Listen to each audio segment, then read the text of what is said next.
My guest over here plays a pivotal role in driving policy execution, institutional reforms, and digital transformation across the state's higher education ecosystem. She's already over here, ladies and gentlemen. Make some noise for Anuja Gupta, please, everyone. Thank you, the Deputy CEO of Knowledge Consortium of Gujarat. My next speaker over here leads the Business Development and Tendering Department and heads Marketing and Overseas Project Monitoring at the firm that has operated in the construction industry for around 30 long years. He holds a degree in Construction Management and Business from the University of Illinois Urbana-Champaign, bringing a global perspective and driving innovation, operational excellence. Ladies and gentlemen, the Director of High-Tech Projects Limited, Arya Dalal. Can I have a huge round of applause for Mr. Dalal, please? My next speaker over here, ladies and gentlemen, founded Bobby Mukherrji Architects, BMA as we fondly call it, while still being in college. After completing his studies, he expanded his horizons internationally, working in the United States on projects that received wide recognition. Ladies and gentlemen, the founder of Bobby Mukherrji Architects, Architect Bobby Mukherrji. के लिए भी जोर से ताली, please. My next speaker leads the India operations for Armanino, one of the leading accounting and advisory firms in the US. He's focused on building a high-impact global capability center that supports the firm's audit, tax, consulting, and technology teams worldwide. Ladies and gentlemen, Managing Director, Armanino India LP, Shrenik Shah. Can we have some appreciation coming as well for him? My next speaker over here has over 20 years of experience and is absolutely proficient when it comes to the field of real estate laws and other allied laws as well. Basically, to cut things short, he's a law expert, has been regularly advising clients in various sectors, including developers, PSUs, pharmaceuticals and healthcare, manufacturing and conglomerates. Ladies and gentlemen, partner real estate, Cyril, Amarchand, Mangaldas, Mr. Siddharth Singh. Thank you so much, Mr. Singh. You all can give Mr. Singh a bigger round of applause, everybody. Bahut shukriya, thank you. And my next speaker over here is a transformation specialist with more than 2 decades of experience across global operations, shared services, business transformation, GCC strategy, and deep roots in companies like McKinsey and Boston Scientific. He brings extensive experience in scaling enterprise-wide innovation and operational excellence as the organization accelerates the development of its global capability center ecosystem. CEO of Adani GCC, Sudhir, Dasamantharao. Please, everybody. Thank you so much. Sudhir ji, bahut shukriya. Thank you. You know, before you start, I want to mention 2 things. एक तो इतने सारे stalwarts एक साथ, that deserves a round of applause. You can do that. And the second reason is, we all want to be a nice gentleman over here. Real estate conversations mein, unfortunately, the number of women we want to see in power positions, we don't see. So clap it up for the lady specifically as well for having reached this space with all her hard work and efforts. And over to you now. Thank you. Been moderating. It's my 4th year. Surprised and happy to have a diversified panel over here. We talk about real estate, we talk about brick and mortar, everything, but having such a diversified panel which is going to talk about actually the moment. So is it an inspiration or it's just a moment? GCC, it's all about global capability centers. So I'm going to start my discussion with the first question to you, Bobby. You have been designing a lot of projects and understanding how the GCC, how the flow plates work, what are the kind of infrastructure that is required, what kind of amenities do come into play when it's talking about GCC and how to attract the talent. How do you foresee the experience that has been over the last decades of exploring the various parts of the country, and you've seen globally as well, the capability centers are now shaping up to come into Gujarat. What do you foresee that Gujarat should be having as a setup for getting these kind of GCCs to get attracted and set up their centers in Gujarat? Making a nice building which can be occupied by good talent is easy. Putting up a nice structure is easy, but the difficult part is what happens around it as part of the overall master plan that's required. Because end of the day, in order to attract talent, it's much beyond what they do while they're sitting in their offices working for those 8-9 hours. Very important is what they do after that. So all the places that have flourished across the country, or abroad, starting with in earlier days, there were smaller office spaces that got occupied. In the Indian context, the first thriving such environment was Calcutta during the British times, obviously. They created a vibrant ecosystem there, where people looked at a good time even after work. Everyone talks about work-life balance. So the life aspect is more important than just the work if you want to attract the right talent. Somewhere down the line, Bangalore succeeded because they got that right in those days. In Gurgaon, there are some very successful projects which were done in large formats, like say the Cyber Hub area, for example. Because after a hard day's work, they have a place to let their hair down and have a good time, and you create friends there. They eat well, they drink well, they they have a lot more to do on weekends. So unless the whole ecosystem around is made, it's not going to succeed. So a lot of onus lies on the large format real estate developers, who have access to large land holdings. Just an individual, smaller plot of 1-2 acres with a large building is not enough, unless it's supported by a larger development close to it. So now why, like Dubai, for example, if you look at the DIFC area or downtown, or all these places, out of nothing it came about, right? It was all desert. Because of good vision, good master planning, they got in really the smartest minds towards planning the whole thing, which was much more beyond just that floor plate that we're talking about. So there's a big human angle to that. That's where we as architects and planners come in to create all the components in that master plan that help a thriving ecosystem, a community. Now in the Gujarat environment, now we know that alcohol is a bit of an issue and probably will change in the near future. But there might be other ways, other directions, show, you could go towards the direction of, promoting wellness, about, safety. Now, if you look at Singapore, it's so well planned with amazing landscape, aesthetic buildings, their children feel really safe there. They have, the quality of life is amazing.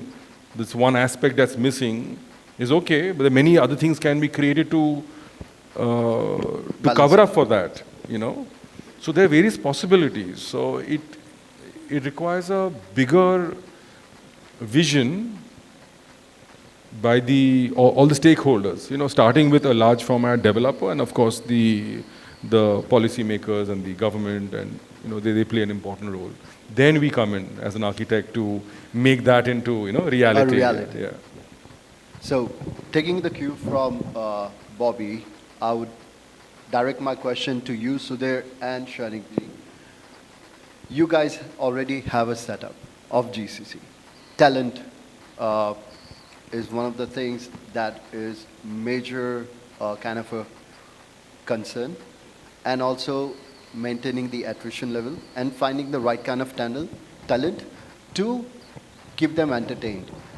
In the current scenario within Ahmedabad, how has your experience been, and what do you foresee is the need of the hour with regards to talent retention, getting the right kind of talent, and creating that social infrastructure to support that kind of post-work environment?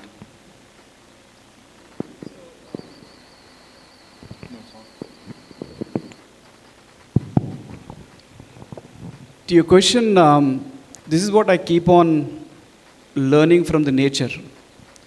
The reason I say this in most of the forums, so that people are able to connect. As a human beings, we chase wrong things. So for example, we chase butterflies. instead of focusing on building a nice garden where flowers blossom.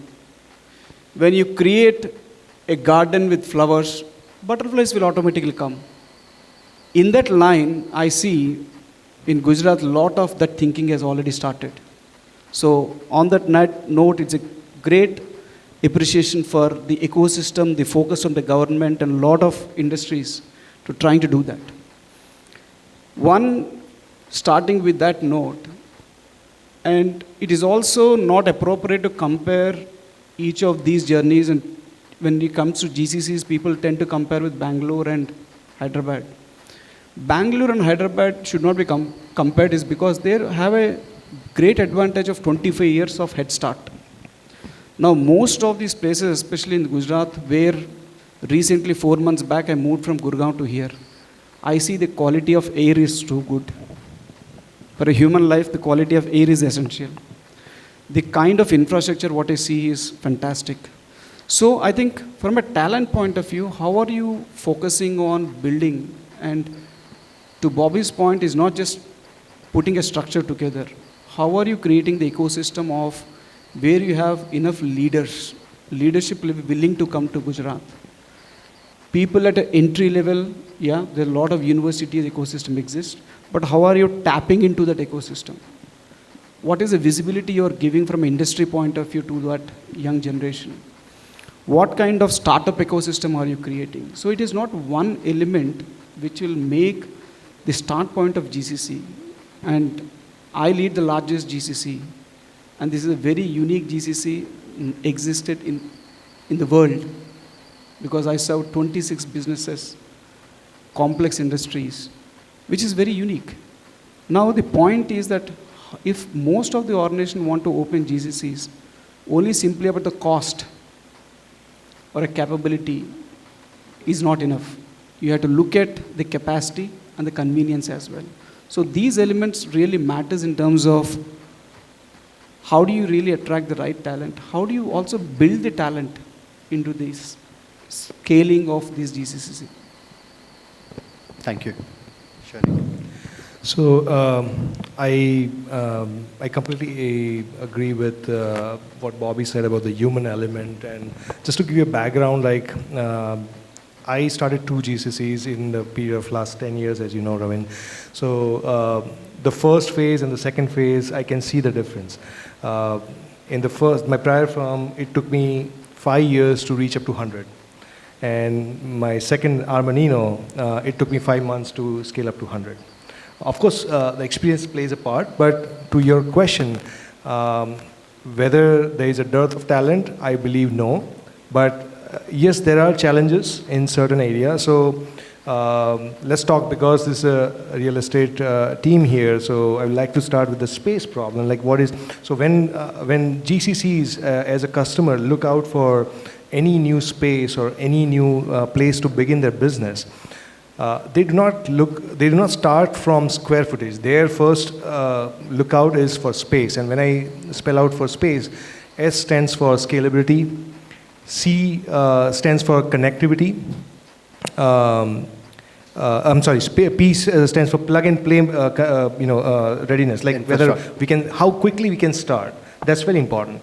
A stands for amenities. That's super, as Bobby mentioned, a lot of things like what happens after the work or while they're working, because right now we are living in an era where the demands or the expectations from employer are completely different. Like they would like to have a gym and a theater and you name it, and all kind of facilities within the one roof.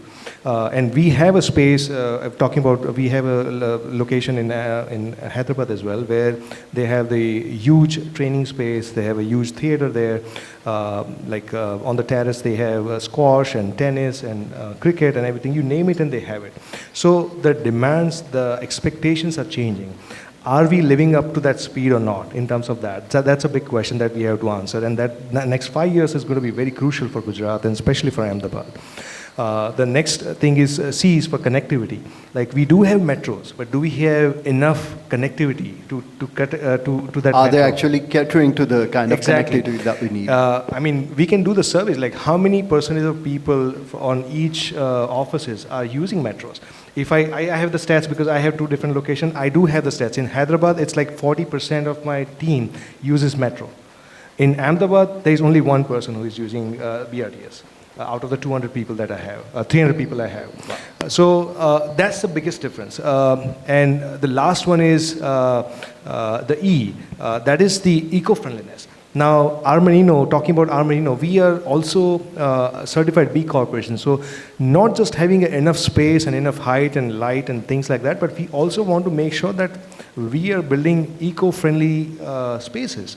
Whether we are reusing the water, whether we are using the solar panels, things like that. So it has to be certified. It has to be a sustainable energy that we are using. So there are multiple factors on the space side.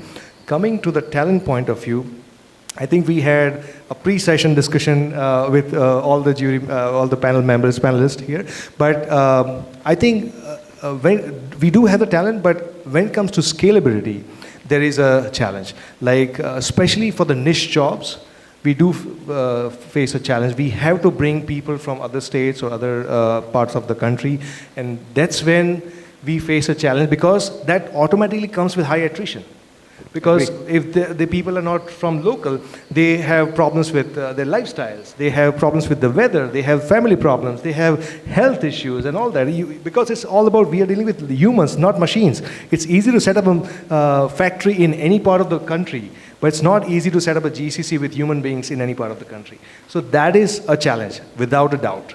I do not want to portray a pink picture. It is a challenge, and that's why we have to go to other locations. And talking about the scalability, you know how painful it has been for me.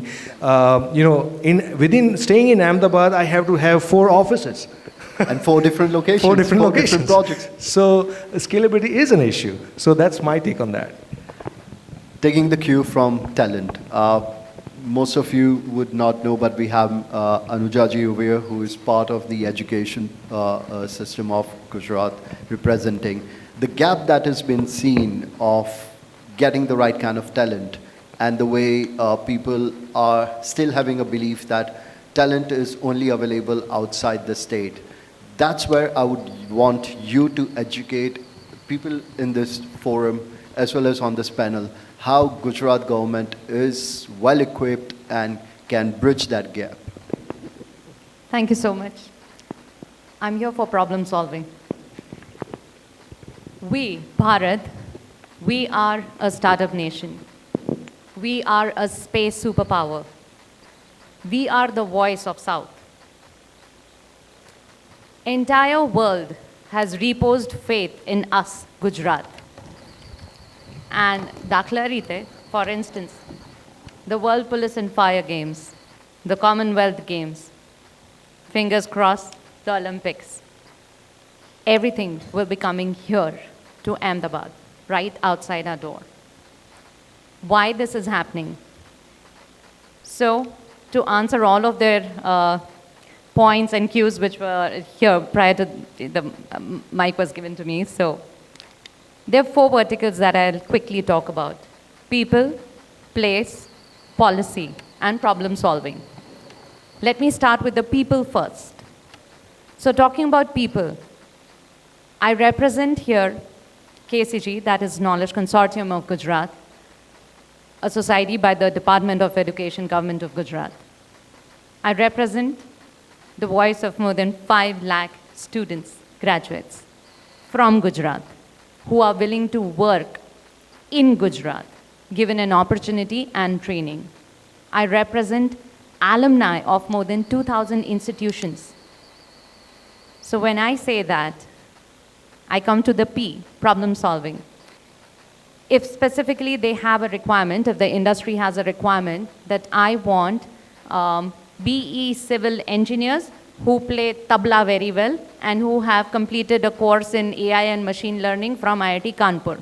Let's say, Dakhla Rite, if that's an example. So if you have that particular requirement as an industry, I will not take anything more than 30 seconds to filter out the data and give it to you. We have been working and continuously strive to build our data in a manner wherein we can provide this to you. There is a gap. There is a gap between the industry and academia, and we need to bridge that. How do we bridge it? Is why I am here. We bridge it by inviting you to co-curate the curriculum. Most of you, if you have come from Gujarat, you would know that the curriculum that we are studying, it is continuously evolving. There's a reason for that. Because if the industry readiness is not there to your degree, then it's just college pedigree and nothing more than that. Today, the dilemma, the debate is degree versus deployability. So you need to be deployed. Merely a degree is not enough. We need to have next generation smart skills in place. And again, keeping in mind the human concept, which you very clearly mentioned. So to enable all of that, we have integrated IKS, that is Indian Knowledge System, along with digital fluency. Gone are the days, 20 years back, 25 years ago, when probably we were in college, English proficiency was necessary, soft skill, hona hi chahiye. It was like that. Today, it is a quintessential. It is, you don't have to, we don't even have to talk about it as a requirement. It is a non-negotiable prerequisite. But what we need today is digital fluency also. So to enable that, we need to develop a curriculum. Now, with the NEP 2020, National Education Policy 2020, we have the liberty to cut this rigidity and bring in the industry aspect and their concerns into our curriculum. For instance, gone are the days when you were studying economics as microeconomics, ye iska definition. Macroeconomics, this is the definition. No. Today we are encouraging PCL, participant-centered learning, wherein a real-time case study, for instance, of Adani group will be taken into class, and then while solving the case study, you understand the academic constructs of economics through the case study. So a lot of teaching pedagogy has also evolved. All of this certainly takes time. But then industry readiness of our students can be accelerated if and only if the industry comes to us, or when we go to them, they open the doors to us to enable and empower these students. And when I say students, I'm not talking about just fresh graduates. I'm also talking about alumni, engineers with 5+ years of experience. We're talking about Gujarat, more than 5 lakh students. Gujarat alone produces 1 lakh engineers, do you know that? So we are talking big numbers here. And all of this is possible. The rigidity which was there earlier, with these 2 new policies, everything has become a lot more doable. We have the flexibility. And if not now, then when? Now we're coming to the policy part of it. So for any discussion of GCC, it cannot be limited only to the brick and mortar structures. GCC is not just real estate. In real estate, I was quite surprised when I was invited.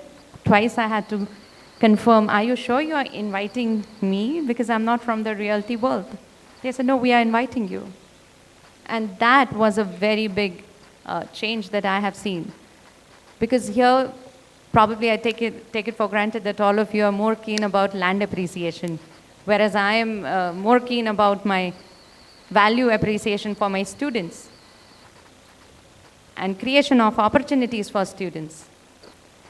Gujarat government is heavily investing manpower, money, and intent to create research parks wherein we can co-curate a repository of problem statements of the industry, which will be solved by the academia and industry together. Together, we will be able to bridge this gap faster. Like it's rightly quoted somewhere, कि तुम ही तुम हो तो क्या तुम हो, हम ही हम हैं तो क्या हम हैं. It's more like that. If we are sitting in isolated verticals, we will never be able to bridge the gap. And why more than 50% of the global GCCs have come to India? It is for the talent. And there's no dearth of talent in Gujarat, let me tell you that. So all of this, to make it accessible to the industry, we have developed systems, dashboards, wherein we won't take more than 30 seconds of your time to give you the manpower that you need. You don't even have to physically come to us. Everything will be streamlined and possible in open dashboards, portals, portfolios. All of this is possible. It's just a matter of dialogue that we can have with you. And lastly, before I conclude this particular aspect, when we talk about co-creating curriculum, it is not limited only to one or two fields like engineering or MBA or commerce for that matter. It goes a lot beyond that. Because if we study the requirement of GCC, it is not all engineering. There's a lot of healthcare also, which is there. And Government of Gujarat, again to tell you, we are setting up a very strong vertical in healthcare for innovation. So today GCC has been here for like more than 20 years, 24 years to be more precise. But it is very different from outsourcing. There's no third party, no vendor. It's an extension of the company. So the best thing is that our students, our manpower, they get employed into that culture, into the company itself. So the problems that you, the corporate would face of attrition and all won't be there if you have manpower from the same zone where you have set up your office. For instance, if you have an office in Rajkot and you need whatever requirement you have in Rajkot, we will be able to cater that to you because we have zone-wise database, zone-wise. And there are zones which are demarcated in our database. So we can map it according to your requirement and cater that so that your attrition problem is solved. And the one thing that I would request the corporate fraternity, the industry, is that please help us co-create a curriculum for training. A lot of funds of the corporate is invested in training and very heavily invested. So when you are trying to do contractual employment or third party or even training and development, a lot of funds, a lot of time of the corporate is invested in that. But if you tap their potential while they are still in their last semester, we give them a training. I mean the Department of Education. We give them the training that is essential, that is co-curated by you from the industry point of view and us from the academic essentials point of view. And our students will be hugely benefited. This is need of the hour.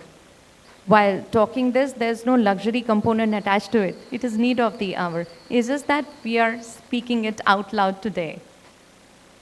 But going forward, we roll out the red carpet to everybody, to the industry and to the corporate fraternity. We roll out the red carpet to you. You're most welcome to please have a dialogue with us. We are more than willing. We are committed. We are committed to make our students, our graduates, industry ready. If 75,000 jobs are coming to Gujarat, I want my brothers and sisters and my students to get employment. And why not? All your problems of attrition will be taken care of, Shrenik ji. Thank you so much. So there are people in the audience over here who definitely come from the corporate side of the business as well, including Neelam Bhai and Shan and everyone. They would definitely agree to the fact that there had been a gap.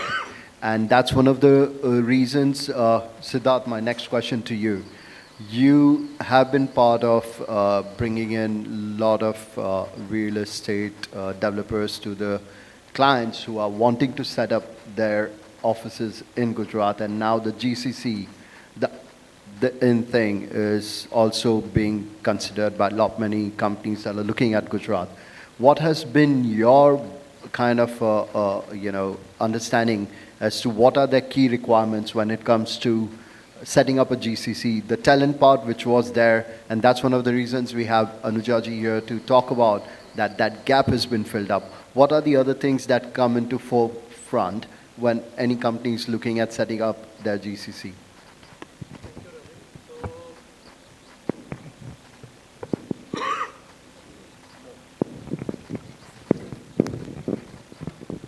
Thank you.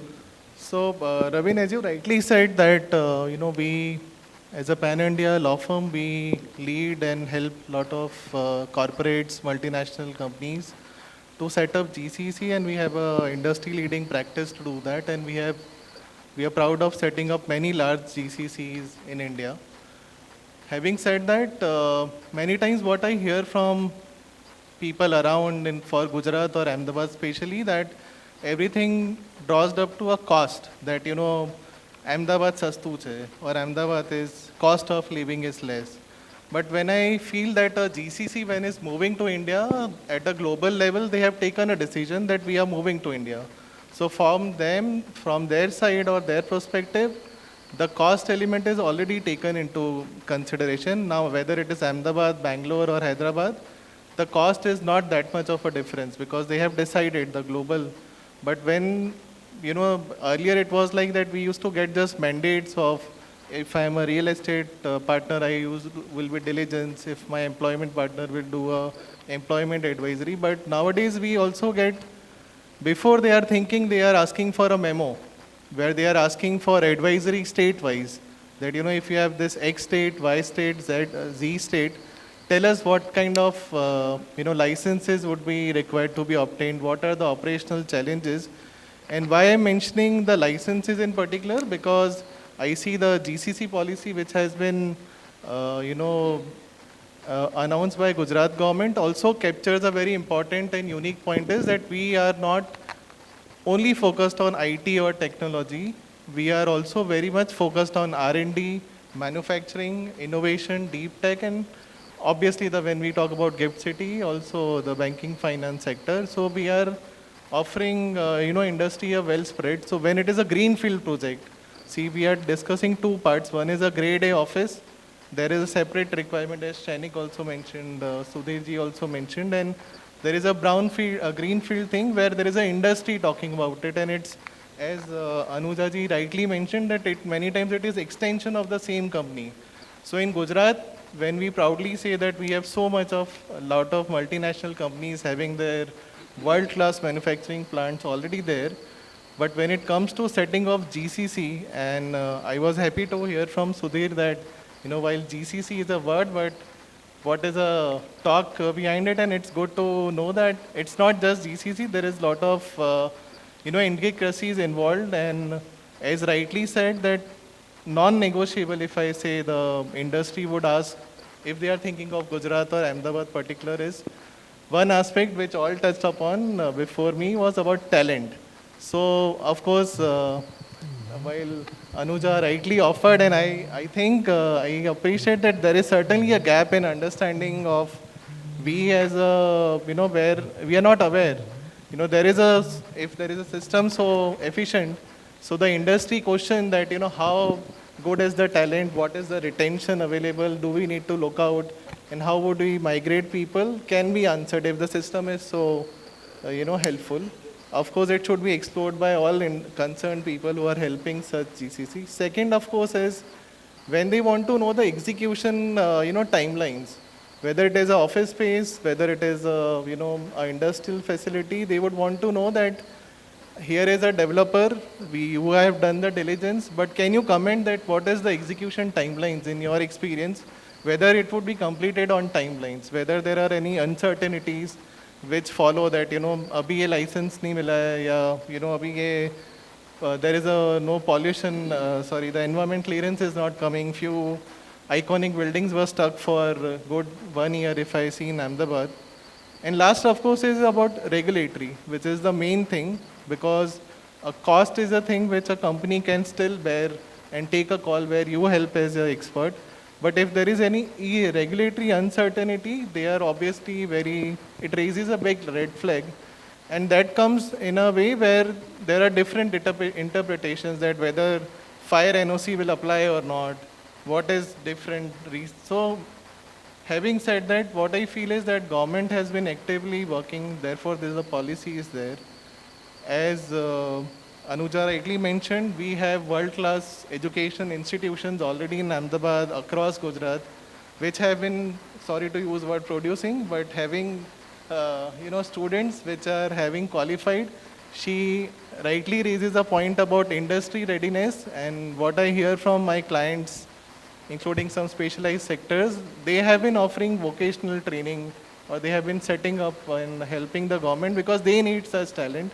They also don't want to, and especially places like GIDC, which mandates that, local talent has to be hired at a particular percentile, they would want.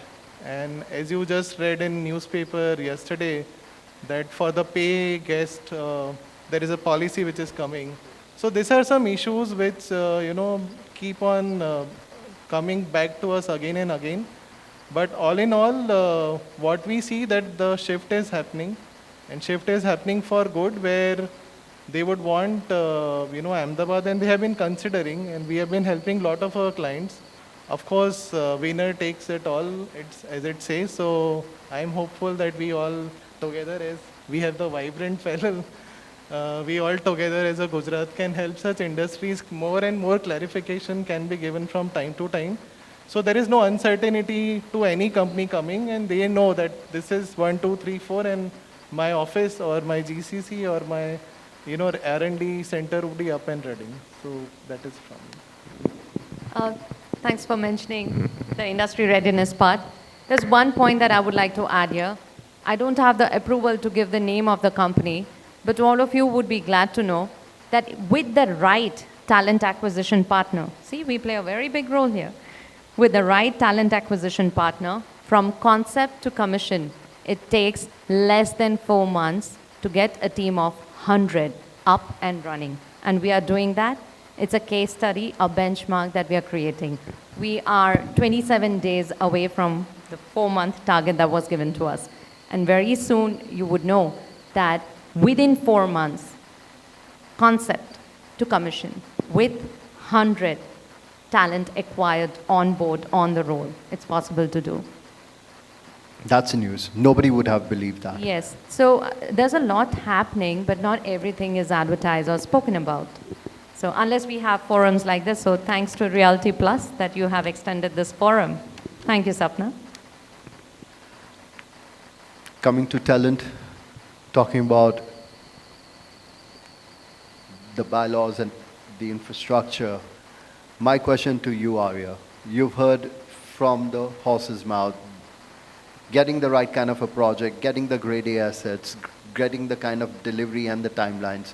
What is something different that high tech has initiated or taken up to fast track and meet to the requirement of the occupiers within Ahmedabad for their GCC setup? Thank you for your question.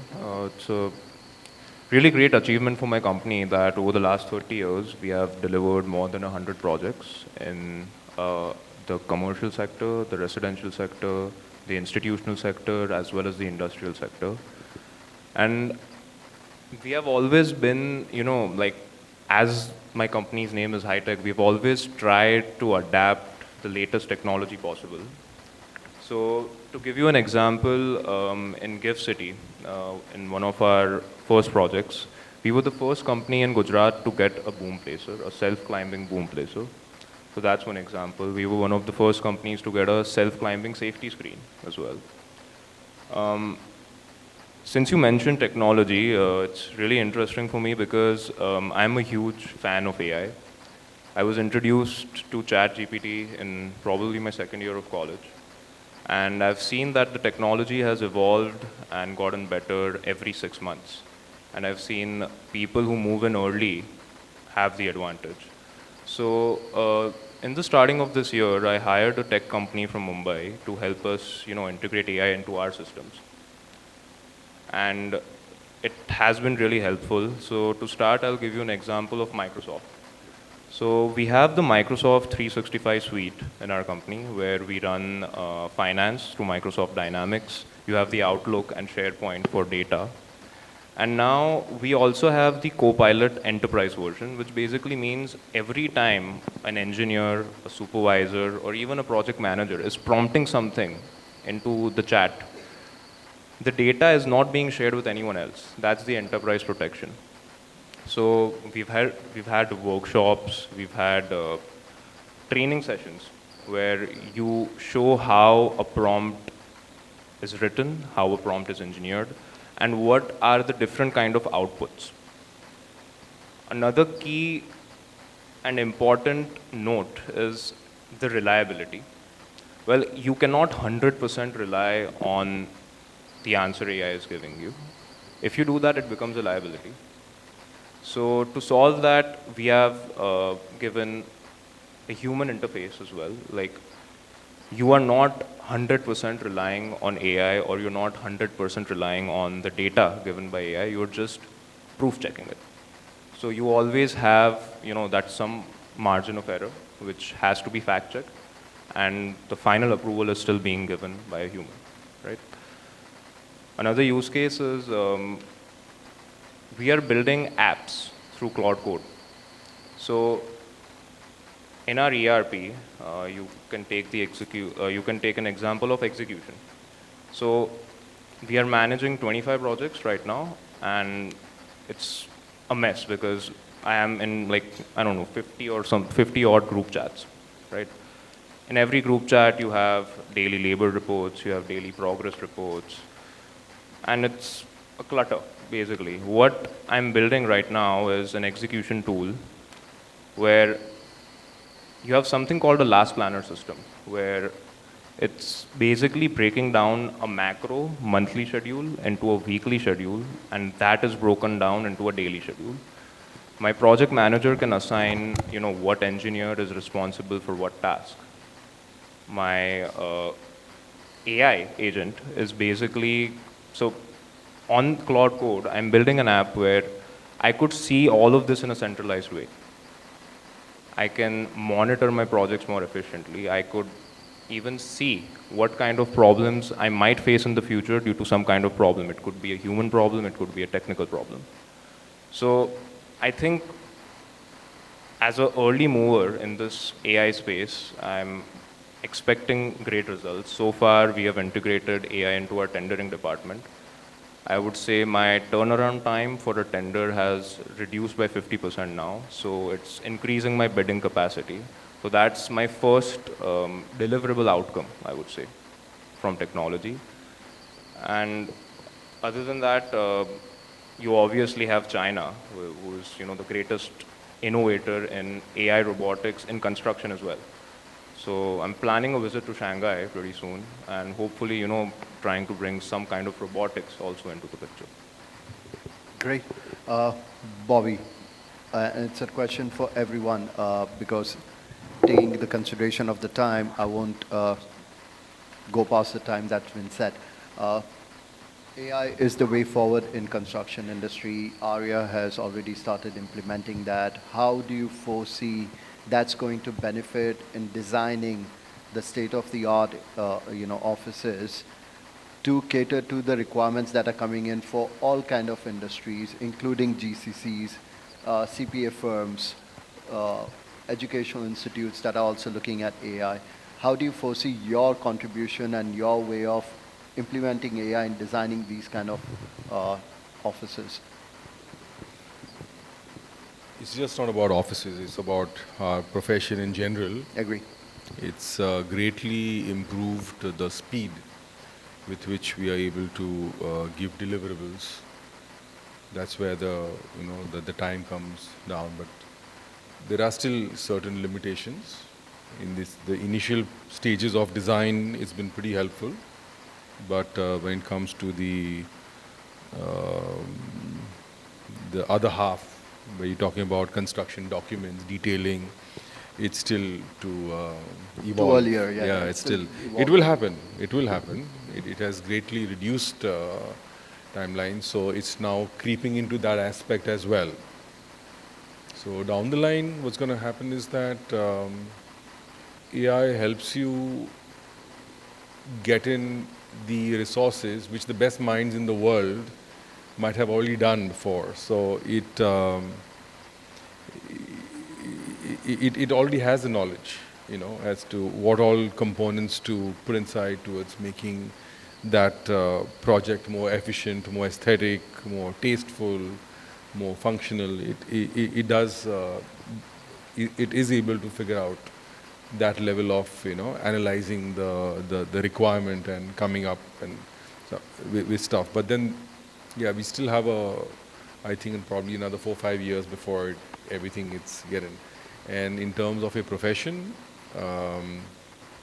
it is going to affect the future of the design industry, where I can see, as you mentioned, that the tendering job, the tendering work was reduced by 50%. That means, an X amount of people is not required anymore. Will be redundant, yeah. So it's a tricky situation. But in order for us to survive, we have to play the game, yeah. Absolutely. And a question before sorry, Sudhir, you were to. One thing I want to add is, from a GCC point of view, I've been in this GCC industry from last 25 years, where the journey of what a GCC definition from where it started and where it is now. Typically, GCCs used to be like a finance function or a HR function and all. Now, why a lot of organizations is going to Hyderabad or Bangalore is, all the new GCCs, all the multinational companies who are coming are tech GCCs. So they are not normal GCCs. So people have to understand that's where the employability is, you along with your functional knowledge, you're a finance or a marketing or a HR, you also have to be a data analyst. You need to know the AI skills. So the organization's hiring pattern have changed, right? So one had to understand that these are more tech GCCs who are into highly automated. So they're not just coming for the cost, right? They're also coming for the tech talent. So that's a big transformation I see as a GCC leader from last 25 years. And that is where the emphasis is for every organization. Gone are the days where the tech companies used to hire 2,500 people a year, right? For example, Infosys and HCLs of the world, every year they used to hire like 25,000, 30,000 people, freshers. But they're not doing that right now. Why? Because the requirement of the talent definition have changed. So from a GCC point of view, that is where it is very important that you blend the human plus AI. I call it a superhuman. Everyone have to become a superhuman. If not, you will just be a human. So you add AI to, irrespective of the stream, you are a reality, lawyer, doctor, doesn't matter. We have so many Google doctors these days. They challenge doctors only because they have seen the operation before it happens. So we are evolving in a very different generation. And remember one thing, this is as an industry leader, I always tell people that don't build for current. The generation which is coming is very, very different. So everything what you define or design is for the future because they are your consumers. They are your customers. Keep them in mind for a long run of your game, right? So that's what I would say, that from a GCC point of view or from a reality point of view, whatever your ecosystem you're building, keep in mind the generation which is needs are very different from the generation what we are coming from. Agree. No AI can ever replace OI, original intelligence. So we have 1.5 million Indians who are AI learners, but we rank 89th in AI proficiency in the world. Agree. 89th. But we have 1.5 million AI learners. So original intelligence is, nothing can compete that. But having said that, there are a few more things I would like to bring to your notice, since not every day that you interact with the industry and education. For our students, talking about proficiency in communication and English proficiency per se, we have developed an app wherein in a window of 15 minutes every day, so if you use a Promova or Duolingo or whatever, it does not give you the Gujarati translation for this. You would be glad and you should be proud to know that in India, through Niti Aayog, we have a vertical that is called Bhashini. Bhashini is in more than 100, you use that, oh Mr. Lawyer, of course you use it. In more than 121 regional languages, whatever we speak, as I am speaking, immediately it can be translated right now in real time. So the app that we have developed for English proficiency for our students is such that even in Bilkhagam, it's a small village in Junagadh, Junagadh is a district in Gujarat, for those you didn't know. So even for a boy who is sitting in Bilkagam in Junagadh, 15 minutes every day, he gets access to this Buddy app, and he or she will be becoming proficient in English with Cambridge certified trainers being deployed. And they will also have contact classes. So apart from this 15 minutes every day window, which they say that it's a scientific study that beyond 15 minutes can lead to addiction, so we don't want that. So we have this 15 minutes window every day that the app opens as per your convenience, of course.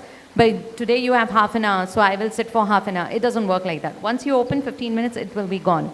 And every day, it will take you from your level. So let's say there's somebody who is still struggling with 0, 1, 2, 3. So that 0 will become 0.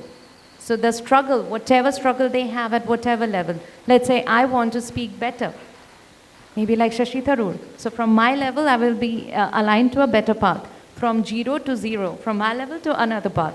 So whatever your capability is there, we talk about capability development, right? GCC is all about that. So these are very small interventions that we are doing in the education department, so that our entire generation and generations to come, they will be more equipped to become industry ready.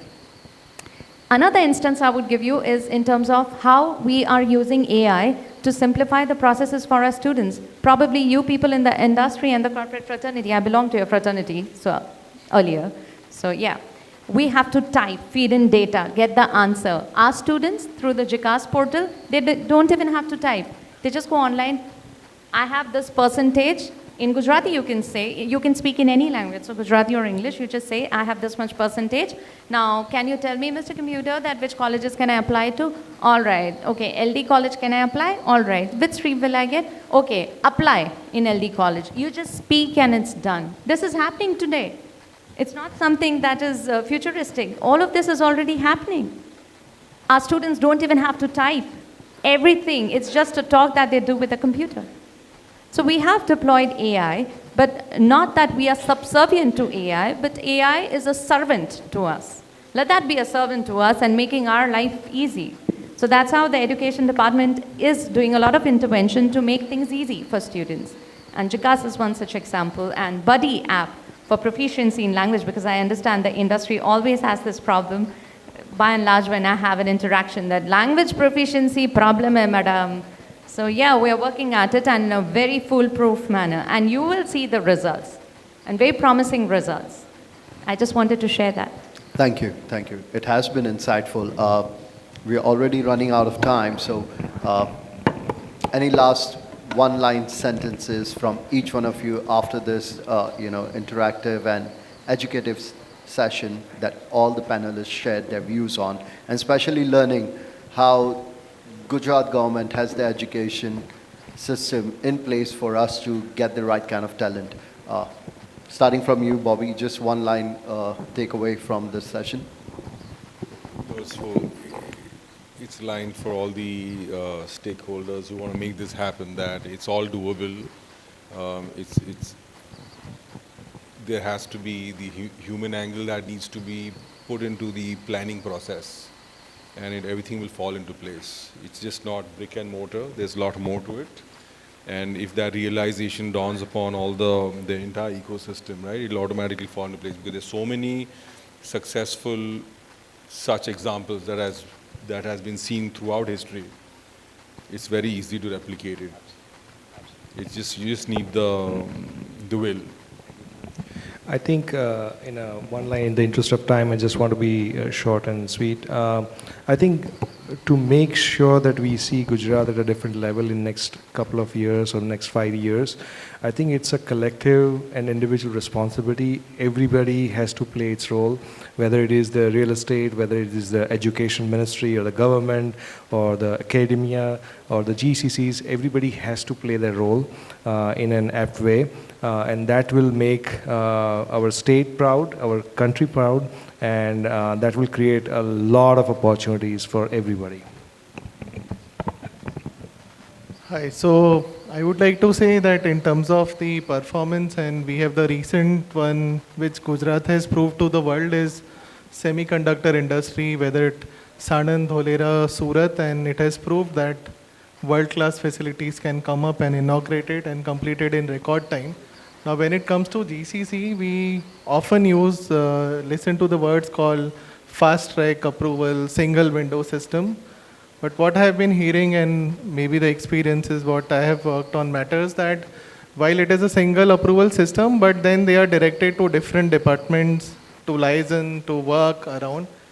So if I can use that word, it should be having a GCC concierge, where, I don't need, the company does not need to run from, pillar to post. And actually, it helps. Like how Anuja just mentioned, if similar systems are, put in the main. Yeah, we will discuss. And we are very hopeful. So I would certainly want that, industry would say, I would want one less fiscal incentive.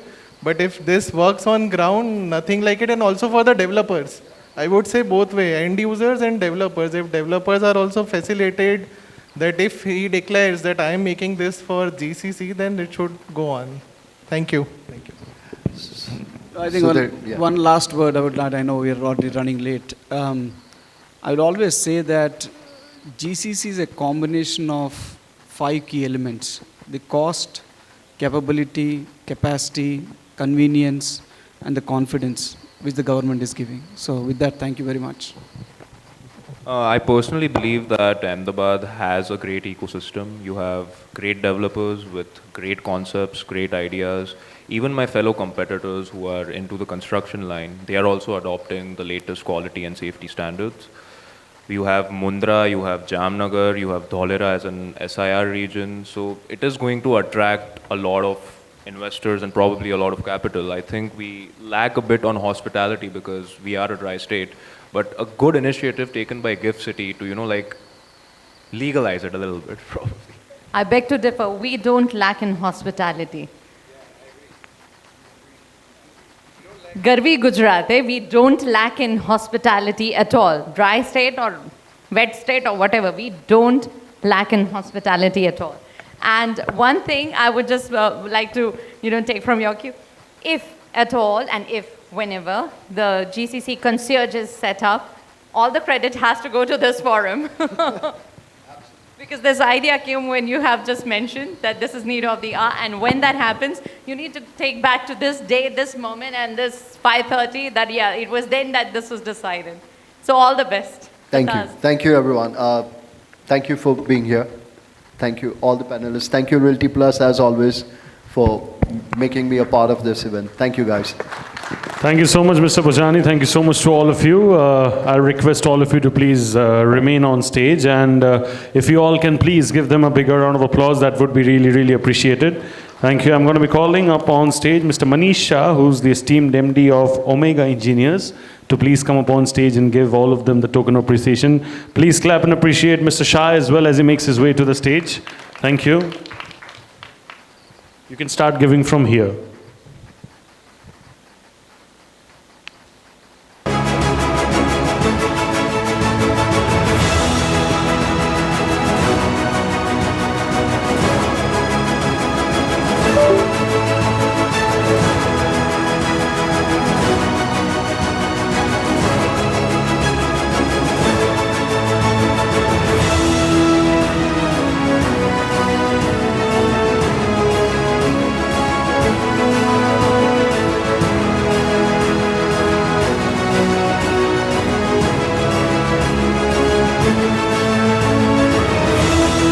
If you all can come forward after this a little bit so that we can do the group photograph nicely. Bahut shukriya. A little forward. Thank you, so that the tables are more visible.